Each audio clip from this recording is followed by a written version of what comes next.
How are women being portrayed in comic books? Today on Beard vs. Beard, we discuss that. Alright everybody, so as I was looking through, not too much on our poster back here, but through my small comic book collection and just thinking about it in general, I started wondering how women are being portrayed in comic books. Because I'm not an avid reader of comic books, but I am somewhat versed, and all I've really seen is always the scantily clad women jumping around and either being sidekicks or like side villains, but never really being the full-on lead in a story. Yeah, the main female character that you do see in a lead role is Wonder Woman. And that's really about it. Who even takes a back seat when she joins the Justice League of America. You know. And there is they are making a Wonder Woman film, which also got us thinking about that. And we do have they released the first photo of Wonder Woman being portrayed in film, and you can see that photo here. I actually kind of like this photo. Yeah, it's very interesting. At first, when I first saw it, I wasn't positive what it was, because it kind of looked like a priestess almost, kind of a shot with that hood on and the little like metal thing right here. Yeah, the way they have the lighting, half light, half dark, you know. But what I really like about it is that it is not really in your face, I am a woman. Yeah. Okay. They didn't just go straight for like the boob and crotch shot. Yeah, you know, and which is how female characters are usually portrayed in comic books and in video games today, with huge chests and usually not wearing very much at all. No, and very, very tiny waist, which is very, like, bad for their backs, probably. Yeah, you know, which is unrealistic, and, you know, in my opinion, it is not a good idea to have that, or to have, you know... That body image. Yeah, to have... That's exactly what it is. The body image, he has the terminology, okay? You know, because I have four nieces now, and a couple of them are 9, 8-year-olds, you know, and they are starting to get a little interested in comic books. At least one of them is, you know, and so I really don't want to have her look at that image and be like, oh, this person is so cool, you know, she can kick butt, she can do all this, and she has this certain body type. You know, because regardless, unless you spend millions of dollars on plastic surgery and starve yourself, then you're not going to look like that. Yeah. And also, it's just like, you have the women that are always just going to the plastic surgeries. Yeah. And, like, completely changing themselves.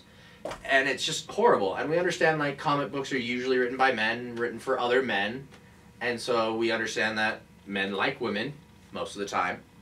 And so we understand that's kind of why a lot of times in comic books they're more exaggerated with the sexual image and everything like that. But also it's bad because if you're going to be having the younger generation reading it as well, you're going to be affecting them as they grow up. They're going to have lower self-esteem. They're going to not really want to be themselves. They're always going to try and be someone else that they're not. Yeah. So, you know, folks, I do have some examples here. By a couple different publishing companies. This is DC Comics Bombshells. Yeah, DC Comics Bombshells. Okay, this is a remake taking place in the 1940s with a different Batgirl, if you can notice they're actually holding a baseball bat, Wonder Woman, and a... Supergirl, I think it is. Supergirl, yes. I don't know if they called her Superwoman or not. But yes, so there's one example, okay, right there. For those of you that saw last week's comic block unboxing, Lara Croft Tomb Raider. Alright. So she's actually, you know, she's wearing like the little short shorts and a tank top, okay. Huge tracts of land.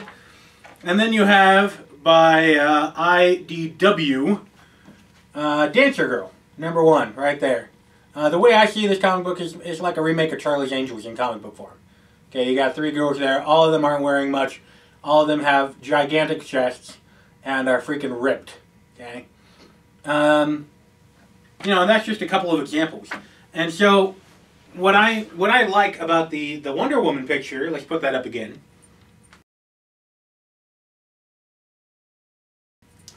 is that, you know, it doesn't show off you know, a massive chest, and not wearing a lot of clothing.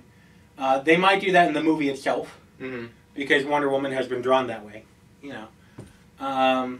But, you know, I feel like I like seeing girls in comic books. I like seeing girls as superheroes, as, you know, kicking butt, taking names, okay? I like that. But I don't want to have these largely feminine features just shoved down a person's throat with every single page. You know, and girls are reading comic books more and more. You know, when I started getting into comic books, I saw a YouTuber who's female and who had some great ideas, you know, about what type of comic books that I would like, you know, just by watching her videos. And so there is that audience out there. Yeah. As well as with, like, even not just comic books, you have your manga as well, which is a different type of comic books. Yeah. And females are very over portrayed in that as well. The only one that really comes to mind, because it's the only one I've ever actually, like, looked through or read, is Fairy Tail. And they have, like, a few of the male characters, and all of them, of course, are very well ripped. There's, like, one guy that's overweight, but that's kind of part of his, like, powers or whatever. And then all the women are all super, super skinny, super, super large tracts of land in the north areas. Yeah, yeah. And it's just the type of things they draw are just not very good for the younger generation coming up and not being able to really think, oh, I am not having large tracts of land.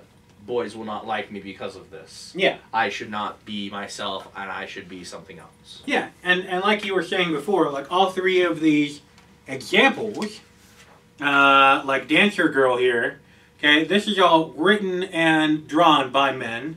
Laura Croft, it's written by a woman, but it's drawn by a bunch of guys.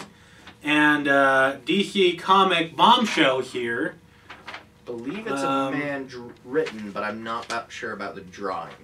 Yeah. I don't even know where you'd find the... Oh. Bennett Savage. I believe that's a guy. Don't quote me on it, okay? You know, and so I think once more women get into the industry, once more women start drawing other females, then the accentuated femininity... Femininity? There we go. Femme fatale? Something like that. Of the female characters are going to be died down. I'm not saying it's going to be gender neutral. Yeah.